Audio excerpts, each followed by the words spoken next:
Why do judges hate Petr Yan? Petr Yan has arguably lost more to questionable judging decisions than anybody else on the current roster. The 30-year-old Russian is 16-4. His bad luck started back in 2016 when he lost to Magomedov by a split decision in a fight he arguably won. This is a theme that Yan would become all too familiar with. Petr Yan joined the UFC on June 23rd, 2018. He takes on Teruto Ishihara and he knocks him out in the first round. Then he returns September 15th, 2018 against Jinsu Son, and this time he wins by unanimous decision. December 29th, 2018, he takes on Douglas Silva de Andrade, and at the end of the second round, Andrade's corner throw the towel in because Yan absolutely destroyed him in the second. This fight gets Yan into the rankings at 14.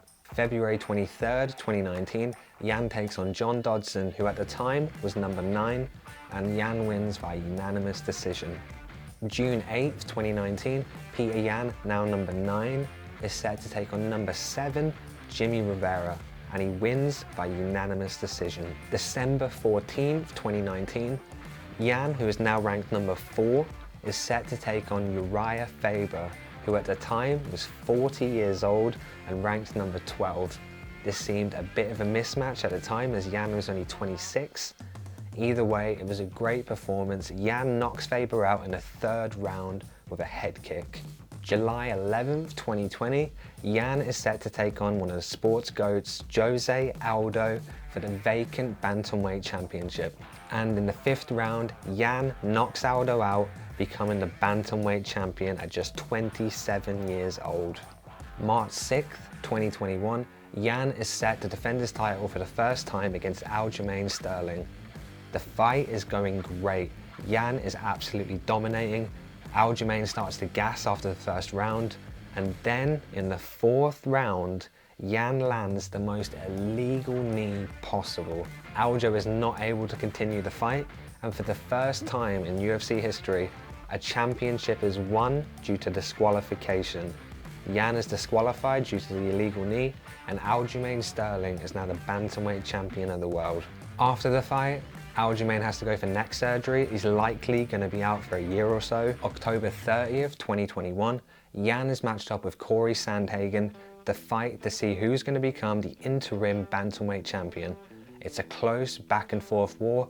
It goes all 5 rounds, but Yan wins by unanimous decision, becoming the interim Bantamweight Champion. April 9th, 2022, the long-awaited rematch with Aljamain Sterling is set to take place. The consensus going into fight week was Yan was going to do whatever he wanted to do.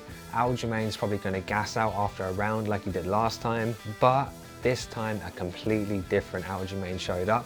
He was on form, he looked great. Yan starts to pick up the pace in the later rounds like he usually does, but Aljamain Sterling wins by a split decision. The fans were pretty much 50-50 on who they thought won. It was such a close fight. But again, another split decision that doesn't go in the favour of Petr Yan. October 22nd, 2022, Petr Yan is set to take on number 11, Sean O'Malley. When this fight was announced, most of us were just absolutely shocked. O'Malley going from a no contest with Pedro Munoz all the way to the number 1 contender, Petr Yan.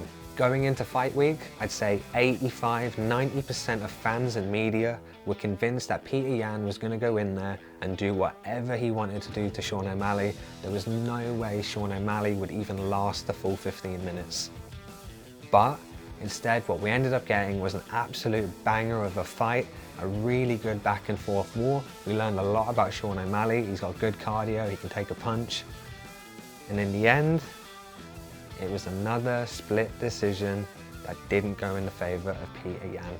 Sean O'Malley wins by a split decision.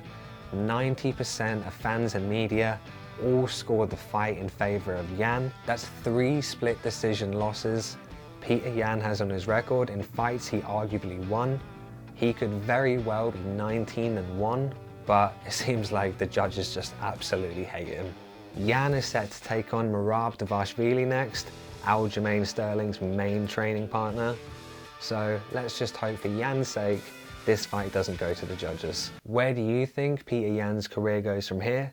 Do you think he can reclaim the bantamweight title? Please comment down below and let me know, and subscribe if you enjoy MMA content. Thank you so much.